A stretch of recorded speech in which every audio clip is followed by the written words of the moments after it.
संक्रांत हा पौष महिन्यात येणारा, सूर्य मकर राशीत प्रवेश करतो तेव्हा साजरा होणारा शेती आणि नव्या धान्याशी संबंधित सण आहे, ज्यात तिळगुळ घ्या गोड गोड बोला म्हणत तिळगुळ वाटले जातो.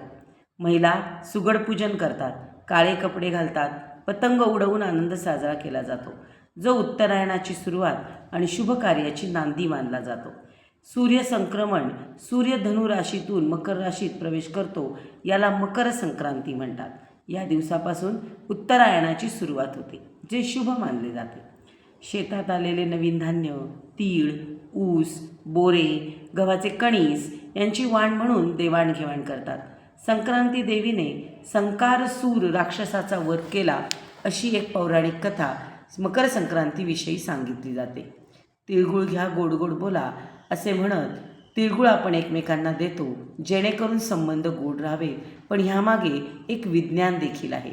तीळ आणि गूळ या दोन्हीतून स्निग्ध पदार्थ आपल्या शरीराला मिळतात, ज्याला थंडीमध्ये अतिशय शरीराला गरज असते आणि म्हणूनही तिळगुळ दिला जातो. विवाहित स्त्रिया नवीन वस्त्रे परिधान करून हळदी कुंकू करून सुगड पुसतात आणि सुखी संसाराची प्रार्थना करतात. काळे रंग सूर्याची उष्णता शोषून घेतो म्हणून काळ्या रंगाचे कपडे घालतात. पतंग उडवणे हा या सणाचा एक महत्त्वाचा भाग आहे. पण महाराष्ट्रापेक्षा गुजरातमध्ये पतंग उडवणे हा फार मोठ्या प्रमाणामध्ये साजरा केलेला आनंद आहे. हा सण दरवर्षी साधारणपणे 14 किंवा 15 जानेवारी रोजी येतो. आपले सर्व सण हे नेहमीच शेतीशी संबंधित राहिलेले आहेत, कारण भारत हा कृषीप्रधान देश आहे. त्यामुळे या भारत देशात कृषी व्यवस्था व त्याच्याशी निगडीत अनेक सण समारंभ साजरे केले जातात.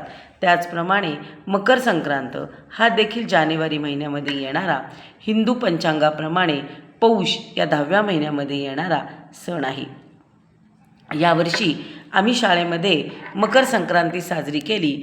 त्यासाठी महिलांसाठी कोणतीही वेगवेगळी स्पर्धा आयोजित न करता एक मकर संक्रांती प्रश्नमंजुषा आयोजित केलेली होती. त्याच्यामध्ये महिलांना आम्ही मकर संक्रांतीविषयी 10 प्रश्न विचारलेले होते आणि त्या 10 प्रश्नांची उत्तरे पर्यायातून निवडून महिलांना द्यायची होती.